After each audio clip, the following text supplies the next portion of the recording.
Stock market లో invest చేసి మీ డబ్బులు డబుల్ చేసుకోవాలనుకుంటున్నారా? సుందరరామిరెడ్డి గారి లైవ్ సెమినార్ కి అటెండ్ అవ్వండి.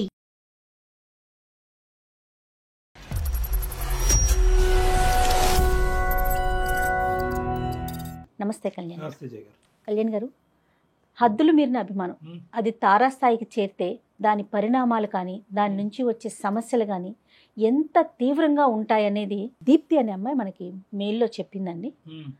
సో నాకు తను చెప్పిన ఆ మెయిల్లో తను పెట్టిన విషయాన్ని చదివిన తర్వాత ఇమీడియట్గా మీతో మాట్లాడించాలనిపించింది. సో ఒకసారి చేసేస్తానండి కాలు, తన మాటల్లోనే విందాం.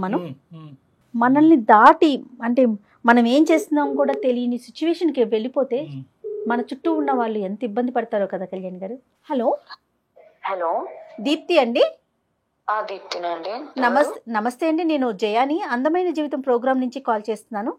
ఓకే, నమస్తే మేడం. ఓకే, నాతో పాటు డాక్టర్ కళ్యాణ్ గారు ఉన్నారు. మీరు మెయిల్లో పెట్టిన విషయాన్ని ఒక్కసారి డాక్టర్ గారు ముందు చెప్పండి. ఒక్క నిమిషం. సంకోచిస్తుందా? హలో అమ్మా దీప్తి. చెప్పండి సార్. నమస్తే సార్. సమస్య ఏంటో చెప్పమ్మా. సార్ నా సమస్య ఏంటంటే రాహుల్ నాకు లాక్డౌన్ లో పరిచయం సార్. మేము 4 years నుంచి లవ్ చేసుకుంటున్నాం సార్. నేను కన్స్ట్రక్షన్ ఫీల్డ్ లో పనిచేస్తానండి. తను యాక్చువల్ గా డిఎల్ఎఫ్ లో ప్రీవియస్ పనిచేశాడు. ఒక ఫ్రెండ్స్ తో తిరిగి ఇట్లానే బండి కేసు ఏదో అయ్యిందనేసి డిఎల్ఎఫ్ లోంచి జాబ్ తీశారు. కేసు ఉంటే జాబ్ తీసుకోరంట కదా సాఫ్ట్వేర్ దాంట్లో, తీసేశారు. ఒకటి ఫ్యూచర్ ప్లాన్ చేసుకో, నువ్వు రేపటి రోజు కలిసి మెలిసి ఉండేటోళ్ళం మనమే, ఒక ఫ్యూచర్ ప్లాన్ చేసుకుని ఇలాంటివన్నీ తిరుగు. నేను ఏమన్నాను, ఏం జాబ్ లేదు, ఏం నువ్వు హాస్టల్లో కూర్చొని ఇష్టం వచ్చినట్టు అట్టెల్లుడు ఇట్టెల్లుడు, నన్ను వాంటెడ్ ఎక్కడ పడితే అక్కడ వదిలిపెట్టుడు, ఏమన్నా ఎక్కువ మాట్లాడితే గోడకేసి గుద్దుడు. గుద్దురు ఏంటమ్మా? ఏంటి అంత ఎక్కువగా నువ్వు నచ్చంది ఏం మాట్లాడతావు అతనితో? నేను ఏం మాట్లాడానండి. యాక్చువల్ నచ్చంది నేను అసలు ఏం మాట్లాడాను. రేపటి రోజు నీకు ఒక జాబ్ వచ్చిన రోజు మమ్మీ వాళ్ళకి నేను చెప్పుకొని మ్యారేజ్ చేసుకునేటట్టు ఉంటాము, అది చేసుకోరా అని ప్రతిసారి నేను ఒక బతిలాడతాను. ఆ బతిలాడినందుకు నువ్వు నాకు చెప్పదాని పోయినవా? నీ బతికెంత, నువ్వెంత, నాకు చెప్పదాని పోయినవా? ఇట్లాంటి చేసేటోడు అనమాట. ఫ్యూచర్ ప్లాన్ ఉంటది కదా సార్, నేను ఒక్కదాన్ని ఆధారపడాలంటే కాదు కదా. రేపటి రోజు మమ్మీ వాళ్ళని కూడా ఒప్పియాలంటే ఇది ఒక నీకు ఒక జాబ్ ఉందంటేనే కదా ఎవరైనా మమ్మీ వాళ్ళు ఒప్పుకునేది.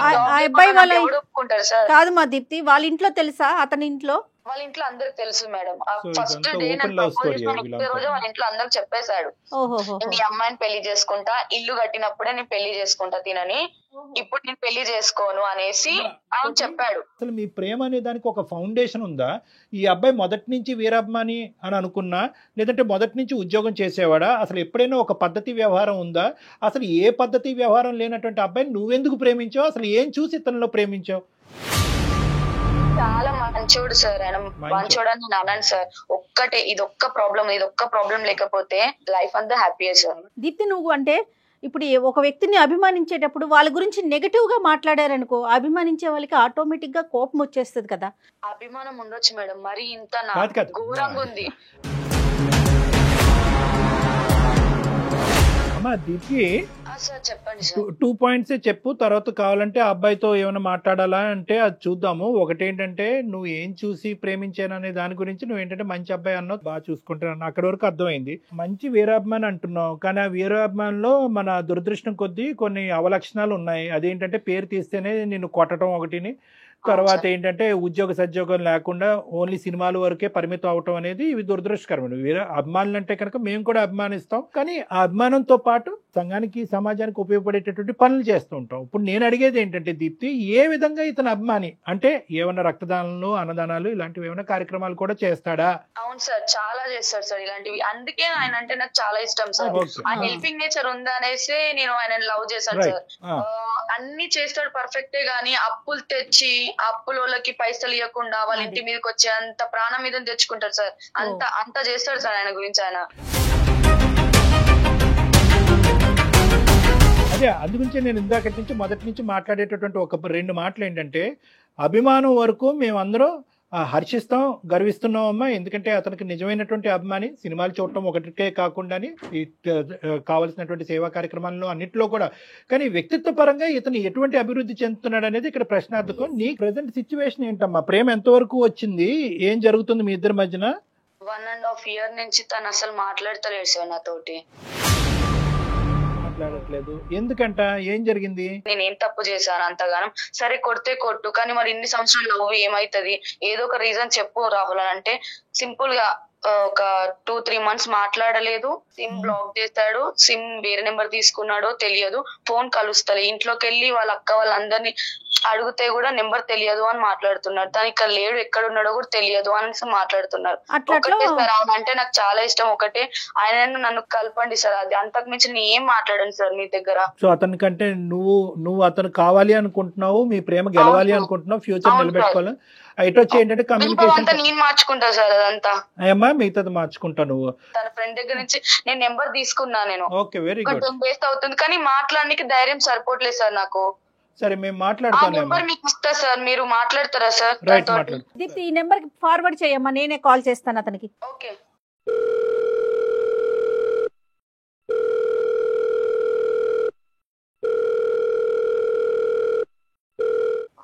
హలో, రాహుల్ గారా మాట్లాడేది? ఎవరండి మాట్లాడేది? నమస్తే అండి, నేను జయానండి, అందమైన జీవితం ప్రోగ్రామ్ నుంచి మాట్లాడుతున్నాను. ఓకే, చెప్పండి మేడం. నాతో పాటు డాక్టర్ కళ్యాణ్ చక్రవర్తి గారు కూడా ఉన్నారు. ఆ చిన్న విషయం మీద మీతో మాట్లాడదామని కాల్ చేశాము. ఒక్కసారి డాక్టర్ గారు మాట్లాడతారు. హలో రాహుల్. సార్ చెప్పండి సార్. ఇప్పుడు అభిమానం అనేటటువంటిది ఒక ఎత్తు. ఇప్పుడు ఏంటంటే దీప్తి మీ యొక్క భవిష్యత్తు ఏంటి? 1.5 year పాటు ఆ అమ్మాయిని దూరం పెట్టడం ఏంటి? ఇప్పుడు ఆ అమ్మాయి దొంగచాటున ఆ నెంబర్ మాకిచ్చి, సార్ నేను ఆ అబ్బాయిని మర్చిపోలేకపోతున్నాను, నా ప్రేమని నా జీవితాన్ని కాపాడండి, ఇప్పటికీ రాహుల్ నాకు కావాలి, కానీ బాధ్యతాయుతాన్ని అభిమానించేటటువంటి రాహుల్ కూడా కావాలి. అట్ ద సేమ్ టైం బాధ్యతాయుతమైనటువంటి ఒక మంచి ప్రేమికుడు నాకు భర్తగా కావాలి, నాకు ఇది చేసి పెట్టండి ప్లీజ్ అని చెప్పి మమ్మల్ని విన్నవించుకుంటుంది. వెంటనే మేము ఆ అమ్మాయి దగ్గర నెంబర్ తీసుకుని మీకు కాల్ కలపడం జరిగింది.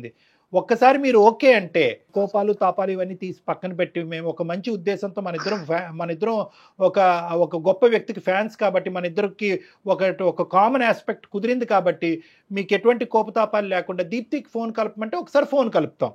అప్పుడు ఏంటి అన్నది మనం ఒకసారి మాట్లాడుకుందాం. ఏ రాహుల్? సరే సార్. ఫస్ట్ ఫోన్ కలపనియండి, తర్వాత ఏంటి అన్నది చూద్దాం. ఎందుకంటే ఆ అమ్మాయి నియర్లీ అమ్మాయి కంప్లీట్గా పిచ్చిది అయిపోయే పరిస్థితికి వచ్చిందనమాట. అంటే 1.5 year పాటు మీరు ఎక్కడున్నారు, ఏం చేస్తున్నారు, ఎలా ఉన్నారు ఏమీ తెలియదు, తన భవిష్యత్తు ఏంటో తెలియదు. ఈ రోజు కాకపోతే రేపైనా రాహుల్ వస్తాడని చెప్పి ఆ అమ్మాయి చాలా ఇదిగా వెయిట్ చేస్తుంది. కాబట్టి ఈరోజు మీకు చెప్ప పెట్టకుండా మీకు ఫోన్ కలపడం తప్ప మాకు ఇంకో దారి లేదు. ఒక్కసారి దీప్తికి ఫోన్ కలుపుతాం, లైన్లో ఉండండి. దీప్తి, హలో. రాహుల్ లైన్ లో ఉన్నారు. దీప్తి ఒకసారి మాట్లాడు. రాహుల్, దీప్తి ఉందమ్మా, ఒక్కసారి మాట్లాడండి, మీ ఇద్దరు మాట్లాడుకోండి. రాహుల్ ఎలా ఉన్నావు? రాహుల్ నేను బాగానే ఉన్నా. ఏమైంది రాహుల్? ఏమైంది? సిమ్ అన్ని చేంజ్ చేసావు, గుర్తురాలే రాహుల్ ఒక్కరోజు? గుర్తు రాలేదంటే నీకు గుర్తు రాలేదా? ఇలాంటి రోజు ఒక రోజు వస్తుంది, ఇవన్నీ ఎందుకు కలిసి ఉంటే అయిపోతుంది అని చెప్పి ఆ రోజు నీకు గుర్తు రాలేదా? నా తప్పై మాట్లాడిన రాహుల్. అలాంటిది నువ్వు నీ ఫ్రెండ్స్ తో కలిసి నా దగ్గర నా దేవుని మీద సెటైర్స్ చేస్తే నేను ఎలా అవ్వకుంటా అనుకున్నావు? నువ్వు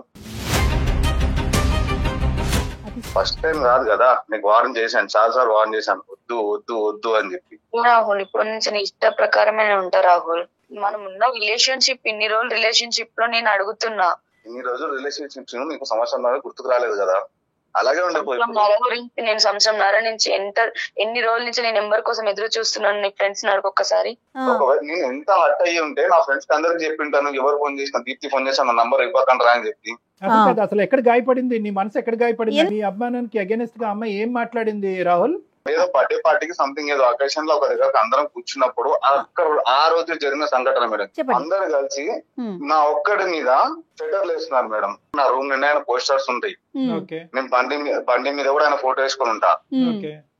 నా ఇంట్లో ఒక మాట అంటే నేను తట్టుకోలేను సార్. నేను మా మమ్మీ గాని మా డాడీ గాని, మా అమ్మ అయితే తిడతాడు, అసలు నీకు సినిమాలకి దీనికి దానికి అసలు నీకు ఎందుకు అవసరమా, ఇంతగానో పిచ్చేంటి అది అని. పైన ఎవరిని పట్టించుకోలేదు సార్, నా ఇంట్లోనే పట్టించుకోలేదు. నేను లవ్ చేసినప్పటి నుంచి ఆయన అన్ని స్టార్టింగ్ నుంచి తెలుసు ఎంత నా గుండె మీద టాటూ ఉంటుంది సార్, గుండెల మీద టాటూ. ఆయన ఇంత అభిమానం ఉంది అనేసి నాకు ఫస్ట్ లో తెలియదు సార్.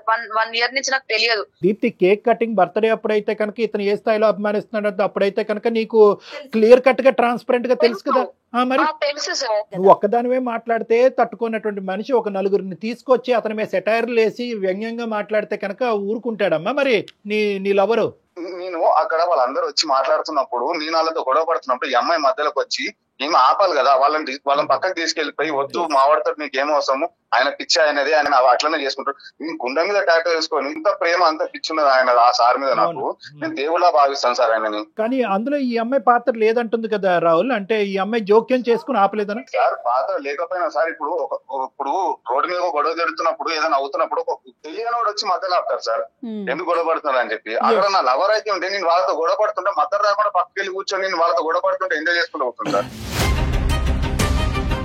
అంటే కావాలని చెప్పి ప్లాన్ చేసి తీసుకెళ్లి నన్ను అవమానించారు. రాహుల్ నేను ఒక పాయింట్ చెప్తాను రాహుల్. ఓకే, నువ్వు అవమానపడ్డావు, అవమానం అనేటటువంటిది తారస్థాయికి చేరింది. ఇంకా నేను అవమాన పడింటే నేను ప్రాబ్లం లేదు సార్, నేను నా గర్ల్ ఫ్రెండ్ గురించి అవమానం కాదు, నేను ఏమైనా పడడానికి రెడీగా ఉన్నా నేను. కానీ నా దేవుని అవమానించారు, అది నా ప్రాబ్లం. Right, okay. అక్కడ అవమానించడం ఇక్కడ రెండు అంశాలు. దీప్తి తరపున నేను మాట్లాడుతున్నాను, దీప్తి పెద్దగా మాట్లాడలేకపోతుంది కాబట్టి ఇక్కడ ఏంటంటే ఇక్కడ రెండు అంశాలు. ఇందాక మొదట్లో కూడా నీతో కాలు కలపముందు మేము మొదట్లో దీప్తి మాట్లాడినప్పుడు కూడా ఒక ముఖ్యమైన అంశం చెప్పాం. ఏంటా అంశం అంటే కనుక ఇక్కడ రెండు అంశాలు ఉన్నాయి. ఒకటి అభిమానం ఒకటి, ఇంకోటి రెండోది వ్యక్తిత్వం ఒకటి, భవిష్యత్తు గురించి ఉండేటటువంటి ఆలోచన, నీ ప్రేమకి ఇచ్చేటటువంటి గ్యారంటీ. ఈ 4 అంశాలు ఉన్నాయి. నేను కూలంకుషంగా చెప్తున్నాను, ఎందుకంటే మీలాంటి కేసులు నాకు కొన్ని వేల ఉంటాయి, థౌజండ్స్ ఆఫ్ కేసెస్ ఉంటాయి కాబట్టి చెప్తున్నాను. ఇక్కడ ఎక్కడో చోట వాళ్ళ ఫ్రెండ్స్ మాట్లాడుతున్నప్పుడు ఆ అమ్మాయి అడ్డు రాకపోవటానికి ఒక వెనకాతలు ఉండేటటువంటి ఒక కారణం ఏంటంటే, అట్లీస్ట్ నేనైనా నా కాబోయేటటువంటి భర్తని మార్చలేకపోతున్నాను, అట్లీస్ట్ వీళ్ళు అనేటటువంటి మాటల ద్వారా అతను తప్పుదోవలో పోతున్నాడు, అభిమానమే అనేటటువంటి దాంట్లో కొట్టుకుపోతున్నాడు, అభిమానమే తిండి పెడతాది అనుకుంటున్నాడు, అభిమానమే మా ప్రేమను కాపాడుతుంది అనే ఆలోచనలో అతను కొట్టుకుపోతున్నాడు. అట్లీస్ట్ వీలైనా కూడా కొంతవరకు వ్యంగ్యంగా మాట్లాడితే ఇతను ఆలోచన శైలి మారుతుందనే ఉద్దేశంతోనే దీప్తి ఆ విధంగా ఆ రోజు వాళ్ళని ఆపు ఉండకపోవచ్చు అని నేను అంటున్నాను. అంటే ఇక్కడ రెండు అంశాలు నాన్న.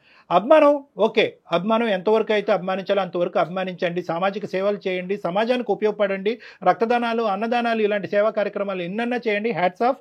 అందులో నేను కూడా భాగస్వామి అండి. నేను చాలా ఇలాంటి అతని పేరుని చెప్పుకుంటూ ఎన్నో ఇలాంటి కార్యక్రమాలు నడిపించినటువంటి వ్యక్తుల్లో నేను కూడా నేను ఉన్నాను. అయితే నేను అనేది ఏంటంటే, నీ భవిష్యత్తు ఏంటి దానికి సమాధానం దొరకలేదు, మీ ప్రేమ భవిష్యత్తు ఏంటి దానికి సమాధానం దొరకలేదు.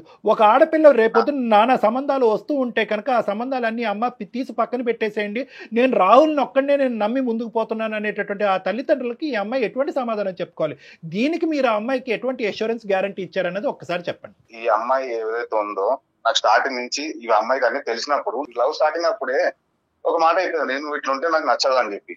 అప్పుడు చెప్పలేదు. నేను సినిమా రిలీజ్ కి నా కార్ అమ్ముకొని హాల్ అంతా బుక్ చేసుకుని నా ఫ్రెండ్స్ అందరినీ తీసుకెళ్ళినా సార్.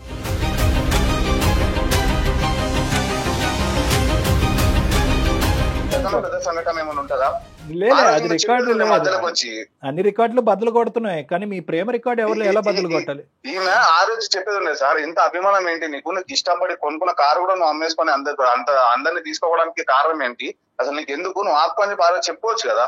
ఆ రోజు గుడ్ అని చెప్పి సపోర్ట్ చేసిన ఆయన ఇప్పుడు ఆయన అంటే ఎందుకు పడట్లేదు? ఆ రోజు ఆపుంటే అయిపోయి ఉండేవాడు. నువ్వు ఆలోచించేవాను సార్.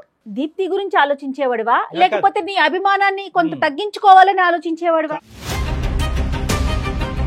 గురించి ఆలోచించేవాడిని, అమ్మాయి గురించి ఆలోచించేవాడు. అది క్లియర్. నాకు సపోర్ట్ చేసేవాళ్ళు నాకు కావాలి మేడం. రాహుల్, నాకు అర్థమైంది, ఒకటి అర్థమైంది నాకు బాగా, కానీ నాకు కావాల్సినటువంటి సమాధానం ఇంకా రాలేదు. అభిమానం గురించి 100 రెట్లు మాట్లాడేవు, is a living god for you అన్నట్టుగా మాట్లాడుతున్నావు, అంతవరకు మేమందరూ అంగీకరించినా కూడా ఈ రోజు నేను అడిగే పాయింట్ ఏంటంటే, ఆ అమ్మాయికి భవిష్యత్తు గురించి ఎటువంటి రీఅష్యూరెన్స్ ఇచ్చావు మొత్తం ఈ 4 yearsలో? నువ్వు ఏం అమ్మేవో చెప్తున్నావు కానీ ఏం కొన్నావో చెప్పట్లే. ఆ అమ్మాయి జీవితం గురించి, మీ ఇద్దరి జీవితం గురించి మీరు ఏ విధంగా ప్లాన్ చేసుకున్నారు, ఏ ఉద్యోగం చేయాలనుకుంటున్నావు, ఎన్ని జాబ్స్ అప్లై చేసావు, ప్రస్తుతం జాబ్ చేస్తున్నావా లేదా? ప్రస్తుతం జాబ్ చేస్తున్నా సార్, నాకు నెలకు ఒక 56,000 శాలరీ వస్తుంది. అమ్మాయి హ్యాపీయా? అతను జాబ్ చేస్తున్నాడంట. జాబ్ చేసే నాకంటే ఇంకెవరు హ్యాపీ ఫీల్ అయితే సార్. ఇప్పుడు అతని మనసులో నీకు స్థానం ఉందో లేదో కనుక్కోవాలి. జాబ్ అయితే వచ్చింది. ఏమయ్యా రాహుల్, ఉందా స్థానం ఈ అమ్మాయికి? నాకు లేదు సార్.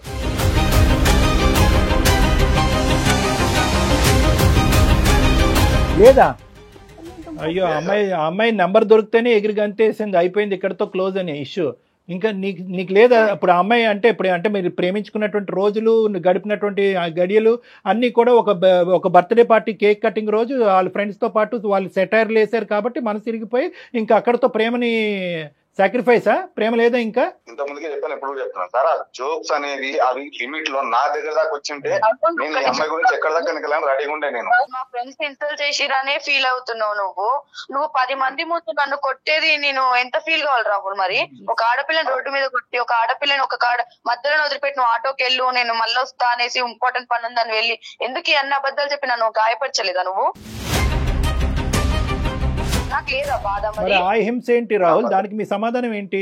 ఒక ఆడపిల్లని నడ్డు రోడ్డు మీద వదిలేయటం ఒకటి, ఆ అమ్మాయిని ఏదైనా ఒక అనుకోకుండా ఏంటంటే ఒక తప్పు పదం దొరికితే కనుక హింసించడం, కొట్టడం, మరి ఇదేంటి?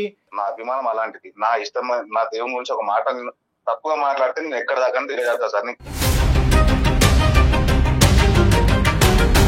నేను చెప్పినా మారతలేదు, వాళ్ళు చెప్తే మారతలేదేమో అని చెప్పేసి నా తల్లిదండ్రులు చెప్తే నేను మారలేదు సార్ ఆయన మ్యాటర్లో. నేను ఒకటైతే నువ్వు నిర్ణయం తీసుకోవాలి రాహుల్. అభిమానం అనేటటువంటి దానికి నీకు 100కి 1000 మార్కులు పడినాయి, కానీ ఈ ప్రేమ అనేటటువంటి దాని గురించి క్లియర్ కట్గా మాకు కావాలి. ఎందుకంటే ఆ అమ్మాయి ఇప్పుడు 1.5 year పాటు నీ గురించే వెయిట్ చేస్తుంది, పేరెంట్స్ అందరికీ సమాధానం చెప్పుకుంటుంది. ఏం చేద్దాం? ప్రేమను చంపేసుకోమంటావా? ఇంకంతేనా? నేను చెప్పలేదు కదా సార్ అమ్మాయికి వెయిట్ చేయమని చెప్పి. ఏ రోజైతే చెప్పలేదయ్యా, కానీ అమ్మాయి వెయిట్ చేస్తుందయ్యా. వచ్చిన తర్వాత నేను అమ్మాయి గురించి పట్టించుకోలేదు. ఎంత టార్చర్ పెట్టిండు, ఎంత కొట్టిండు, ఇవన్నీ ఆయన గుర్తొస్తలేవు. మరి అంత టార్చర్ పెట్టి హింస పెట్టేవాడిని నీకెందుకమ్మా? ఇప్పుడు అతను అభిమానిస్తున్నాడు, అభిమానం అనేటటువంటిది ఒక రేంజ్ లో ఉంది. అతని అభిమానము దానికి రిలేషన్ లో ఉన్నప్పుడు ఆయననే అనుకున్నప్పుడు వేరే టోన్ నేను ఎట్లా అనుకుంటా మేడం? నేను అలా కదమ్మా. ఓకే, అంతవరకు అర్థమైంది. మీ ప్రేమికులందరూ పాడే పాట అదే. అంతా కూడా ఈ అమ్మాయిని ప్రేమించిందంతా కూడా అబ్సల్యూట్లీ కండిషనల్ ప్రేమ అనమాట. అంటే ఏంటంటే నువ్వు ఎంతైతే అభిమానిస్తున్నావు అంతే స్థాయిలో అమ్మాయి అభిమానించాలి, ఆ మాట తప్ప ఇంకో మాట మాట్లాడకూడదు. అక్కడి వరకు అర్థమైంది. కానీ ఒక ఆడపిల్ల ప్రేమించి నీ జీవితంలోకి ఎంటర్ అయినటువంటి ఆడపిల్ల ఈ సబ్జెక్ట్ తప్ప ఇంకో ఇంట్రెస్ట్, ఇంకో ఆశ, ఇంకో కోరిక ఉండదా రాహుల్? ఇంకొక ఆలోచన ఉండదా? అంటే అందరూ నువ్వు ఏ స్థాయిలో అనుకుంటే ఆ స్థాయిలో అనుకోవాలా? మరి అలాంటప్పుడు మీరిద్దరు క్లియర్ కట్గా మాట్లాడుకోవాలి. స్టార్టింగ్ ప్రేమించుకునే ముందు ఒకరు అంటే ఒకరు ఇష్టపడ్డాం, కానీ ఇది మన ఇద్దరు కండిషన్. ఈ విషయంలో నువ్వు గీత దాటితే, ఈ విషయానికి వ్యతిరేకంగా మాట్లాడితే, ఈ ఆలోచనకు వ్యతిరేకంగా నువ్వు నిలవరిస్తే కనుక అక్కడితో మన ప్రేమ ఎండ్ అయిపోయినట్టే అని మాట్లాడుకుంటే కనుక ఈ రోజు ఈ అమ్మాయి ఇంత విధంగా ఆశలు పెంచుకుని ఉండేది కాదు. ఒకటే ఏరియాలో బతికేటోళ్ళం సార్. ఆ అమ్మాయి ఎప్పుడు నన్ను చూసి ఇష్టపడిందే దానికి. అదే ఊర్లో ఉంటున్నా నువ్వు ఏ స్థాయిలో అతను అభిమానిస్తున్నాడు అన్నది తెలుసు, కానీ అభిమానం ఈ స్థాయిలో ఉంటుంది అని అనుకోలేదు నువ్వు. బహుశా ఏంటంటే ప్రేమని మించినటువంటి అభిమానము, క్షమించలేనటువంటి అభిమానం ఉంటుందని నువ్వు అనుకోలేదు. అక్కడే ఇక్కడ మెయిన్గా ఉండేటటువంటి ఇష్యూ. ఒకటి ఇప్పుడు నువ్వు ఆలోచించుకోవాల్సింది ఏంటంటేనమ్మా, అతని అభిమానం అనేటటువంటిది తారస్థాయికి చేరింది. అది ఒక మెట్టు కూడా దిగేటటువంటి అవకాశం లేదు. నువ్వు ప్రధానంగా దీప్తి ఇక్కడ ఆలోచించవలసింది ఏంటంటే, ఇప్పుడు అదే స్థాయిలో నువ్వు కూడా అభిమానించు అని చెప్పలేను నేను. యాజ్ ఎ సైకాట్రిస్ట్, అదే ఒక మానసిక వైద్యుని ఇప్పుడు నువ్వు కూడా అదే అభిమానించమని నేను చెప్పలేను. నేను చెప్పగలిగేది ఒకటే, అతని అభిమానం అదే స్థాయిలో ఉంటుంది. ఆ అభిమానానికి వ్యతిరేకంగా కానీ ఆలోచించినా కానీ ప్రవర్తించినా కానీ మాట్లాడినా కానీ క్షమించలేనటువంటి మనస్తత్వం అతనిది. నీ అభిమానాన్ని మేము హ్యాట్స్ ఆఫ్ చెప్తున్నాం, అంతవరకు ఓకే. ఈ అభిమానంకి ఎన్ని మార్కులు వేస్తావు, ఆ అభిమానం తీసి పక్కన పెట్టి మీ ప్రేమకి ఎన్ని మార్కులు వేస్తావు, ఇది మాకు చెప్పు. దాన్ని బట్టి ఆ అమ్మాయి డిసైడ్ అవుతుంది నీతో పాటు జర్నీ చేయాలా లేదా అనేది. ఆ అమ్మాయి నేను కంటిన్యూ చేయాలని అయితే అనుకుంటలేను సార్. ఎందుకంటే ఒకసారి నా మనసు రీపోయింది. ఆ మ్యాటర్ లో నేను ఎంత గాయపడ్డా, నేను ఎంతవరకు ఎప్పుడు పడలేదు సార్. నాకు ఇప్పుడు 28 years. ఈ 28 years నాకు ఇంతవరకు ఎప్పుడు పడలేదు. నేను అంత పెద్ద దెబ్బ నాకు ఎప్పుడు పడలేదు. అయితే ఇప్పుడు ఏంటి, ఇప్పుడు అంటే ఇంకంతేనా? ఇంకా అమ్మాయికి క్షమాపణ చెప్పినా, ఇంకో విధంగా మాట్లాడినా ఆ అమ్మాయి ప్రేమని ఇంకా మీరు యాక్సెప్ట్ చేయరా? అసలు మీరు ఇంత మంచి అబ్బాయిలాగా అనిపిస్తున్నారు, మీ వ్యక్తిత్వంలో ఒక మంచితనం అనేది మాకు కనిపిస్తుంది. ఒక అభిమానం అనేటటువంటి ఆస్పెక్ట్ని తీసుకుని ఒక మంచి ప్రేమని మీరు డిస్ట్రాయ్ చేస్తున్నారా? నాకు నమ్మశక్యంగా అనిపించట్లేదు. అసలు మీ మనసులో ఏముందో చెప్పండి. ఈ అమ్మాయి ఏంటో నేను సంవత్సరం బాధపడ్డాను, ఇదయ్యాను అదేనంట అంటే ఆ అమ్మాయికి ఉందా సార్ బాధ? నాకు లేదా? నేను ప్రేమించలేదా? మళ్ళీ పర్లేదు కానీ ఎదుటోళ్ళని బాధ పెట్టద్దని చెప్పి. నువ్వు 1.5 year పాటు ఆ అమ్మాయి ఎంతైతే వెయిట్ చేస్తుందో నువ్వు కూడా అంతే ఇదిగా వెయిట్ చేస్తుందని మేము అనుకుంటున్నావు. అనుకోవచ్చా? చేస్తున్నా సార్. మరి ఏమంటావు? ఇప్పుడు మీరిద్దరు కలిసి ప్రయాణం చేయాలి అంటే కనుక, నీ సైడ్ కలిసి ప్రేమించినటువంటి ప్రేమ పెళ్లి వరకు దారి తీయాలి అంటే కనుక మీ యొక్క ఆలోచన ఏంటి, మీ కండిషన్స్ ఏంటి? దీప్తి ఎలా ఉండాలి, ఎలా ఉండకూడదు? మీరు ఫోన్ చేశారు కాబట్టి చెప్తున్నా సార్. ఇప్పుడు ఈ రోజు అంటే ఒక సంవత్సరం తర్వాత సరే, ఈ రోజు అదే ప్రేమ నాకుంది, అదే ప్రేమ అమ్మాయికి ఉంది కాబట్టి మీరు వచ్చి ఇప్పుడు కలిపేసి వెళ్ళిపోతారు. రేపు పొద్దున మళ్ళీ ఇదే ప్రాబ్లం రాదని గ్యారంటీ ఉండదు కదా సార్. సో ఆ అమ్మాయికి ఇప్పుడు ఏమన్నా సరే క్లియర్ కట్ గా కొన్ని మ్యాటర్లు చెప్తాయి. ఆ అమ్మాయికి ఇది ఓకే అనుకుంటే అది కొద్ది రీజనబుల్ గా ఉండేటట్టు మాట్లాడండి. ఒకటి నేను రాహుల్, నేను ఏమంటున్నానంటే అభిమానం అనేటటువంటిది అర్థమైంది, ప్రేమ అనేది కూడా అర్థమైంది. ఇప్పుడు జరగబోయేటటువంటి జర్నీ మీ ఇద్దరిది ఒక భార్యాభర్తల్లాగా, రేపొద్దున ఇద్దరు పిల్లలు కంటే కనుక ఒక తల్లిదండ్రుల్లాగా అందులో ఉండేటటువంటి మెచ్యూరిటీ అనేది ఇంకో లెవెల్లో ఉండాలి. ఒక సినిమా యాక్టర్ని లేదంటే ఒక సినిమాని అభిమానించడం అనేది ఒకటి, మీ ఇద్దరిది మీ నలుగురు అంటే ఇద్దరు భార్యాభర్తలు, మీకు ఒక ఇద్దరు పిల్లలు ఉంటే కనుక దానికి సంబంధించినటువంటి దాన్ని జీవితం అంటారు. దాంట్లో ఉండేటటువంటి ఆలోచన, మెచ్యూరిటీ, ఇది అంతా కూడా చాలా సిన్సియర్గా ఉండాలి, ఆనెస్ట్గా ఉండాలి, డెడికేటెడ్గా ఉండాలి. కాబట్టి మీరు పెట్టబోయేటటువంటి కండిషన్స్ ఆ అమ్మాయి ఫాలో అయ్యేటటువంటి విధంగా ఒక ప్రాక్టికల్గా ఉండే విధంగా ఆలోచించుకోండి ప్లీజ్. సార్ ఇప్పుడు ఎవరి ఇష్టం వాళ్ళకు ఉంటుంది సార్. ఇప్పుడు ధర్మాన్ని ఇప్పుడు ఆ అమ్మాయికి నేను చెప్పినా సరే నువ్వు ఇది చేయి అది అంటే ఆమె చేయలేదు కదా సార్. అదే ఓకే, అట్లీస్ట్ మీ ఎందుకంటే ఇన్ని రోజుల నుంచి ఆమె లైఫ్ వేరే ఉండి ఆమె వేరే ఉండి ఇప్పుడు ఈమె నేను చెప్పింది ఆమె చేయలేదు కదా సార్. అవమానించకుండా ఉంటే చాలు, నా అభిమానానికి అడ్డు రావద్దు. ఇది నచ్చింది మాకు. మీరు అభిమానించండి, కానీ మీ ఇద్దరి జీవితాలకి సంబంధించి ఇబ్బంది పడకుండా పడినంత వరకు. ఫస్ట్ నేనేమంటానంటే ఫస్ట్ మీరు, మీ భార్య, మీ కాబోయేటటువంటి భార్య Rahul and Deepti first priority. మీ ఇద్దరి జీవితం, మీ ఇద్దరు భవిష్యత్తు, మీ ఇద్దరు ఉద్యోగాలు, మీ ఇద్దరు సంపాదనలు, మీ ఇద్దరు ఇల్లు, మీ ఇద్దరికి సంబంధించినటువంటి 2 కుటుంబాలు, మీరు కనేటటువంటి మీ ఇద్దరు పిల్లలు. ఫస్ట్ ఈ ప్రయారిటైజేషన్ పెట్టుకోండి. అందరూ కూడా అభిమానులు అందరికి కూడా నేను ఇదే చెప్తున్నాను. ఈ సీక్వెన్స్ పరంగా మీరు ఆలోచించగలిగితే కనుక దీప్తికి నచ్చే విధంగా మీరు ఉంటారు, మీకు నచ్చే విధంగా దీప్తి కూడా ఉంటది. ఎటువంటి గొడవ ఉండదు. దీప్తి నువ్వు కూడా అంతే, అతన్ని అవమాన పడేలాగా, అతన్ని ఇబ్బంది పడేలాగా నువ్వు మాట్లాడకూడదు. ఇది నా అండర్స్టాండింగ్ దీప్తి. ఓకేనమ్మా? డాక్టర్ గారు చెప్పారు చూడండి, ముందు మీ ప్రయారిటీస్ ఏంటి, దేనికి ప్రయారిటీ ఇవ్వాలి, ఎలా ముందుకెళ్ళాలి, దాన్ని చక్కగా మాట్లాడుకొని చక్కటి లైఫ్ ని స్టార్ట్ చేయండి అమ్మా. ఇద్దరు మంచి పిల్లలు. ఓకే రాహుల్? ఓకేనా దీప్తి? ఓకే, ఇంకా పర్సనల్ గా ఏదైనా మాట్లాడుకోవాలనుకుంటే డాక్టర్ గారికి ఒకసారి నాకు కాల్ చేయండి. నేను డాక్టర్ గారితో మీకు అపాయింట్మెంట్ చేయించుతాను. కూర్చొని ఇంకొకసారి మాట్లాడుకుందరు గానీ. రైట్? ఓకే అమ్మా, all the best both of you, Deepti and Rahul. Okay, you're a lovely couple together. All the best. Thank you sir. Yeah, good luck. Okay అమ్మా. కళ్యాణ్ గారు, స్వీట్ లవ్ స్టోరీ. అదే కానీ అభిమానం అనేది అద్దలు దాటితే కనుక ఎలా ఉంటుంది అనేది కూడా మనకు అర్థమవుతుంది కదమ్మా. ఈ రోజు ఆ అమ్మాయికి అదృష్టం కొద్దీ నెంబర్ దొరికింది కాబట్టి ఈ అబ్బాయి వెయిట్ చేసినటువంటి పీరియడ్, ఆ అమ్మాయి వెయిట్ చేసినటువంటి పీరియడ్ కి మనం ఒక మంచి సొల్యూషన్ ఇవ్వగలిగాం. ఒకప్పుడు ఇదే ఉంటే, కానీ నిజంగా చెప్పాలంటే అతనికి రాహుల్ కి మనసులో అమ్మాయి ఉంది, వెంటనే బయటపడ్డాడు చూడండి. అంటే ఏం లేదు, ఆ అమ్మాయికి ఏంటంటే నా అభిమానానికి నా అవమానిస్తే కనుక ఇంత కఠినంగా చూపించడం అని చెప్పటం గురించి ఈ వెయిటింగ్ గేమ్. ఎనీహౌ ఇద్దరు చక్కగా మాట్లాడుకున్నారు, చాలా సంతోషం. Thank you so much Kalyan గారు. నమస్తే. కాళ్లలో నొప్పి, నరాల వాపు వంటి లక్షణాలతో బాధపడుతున్నారా? వెరికోస్ వెయిన్స్ లో అత్యాధునిక చికిత్స ఏవిస్ వాస్కులర్ సెంటర్.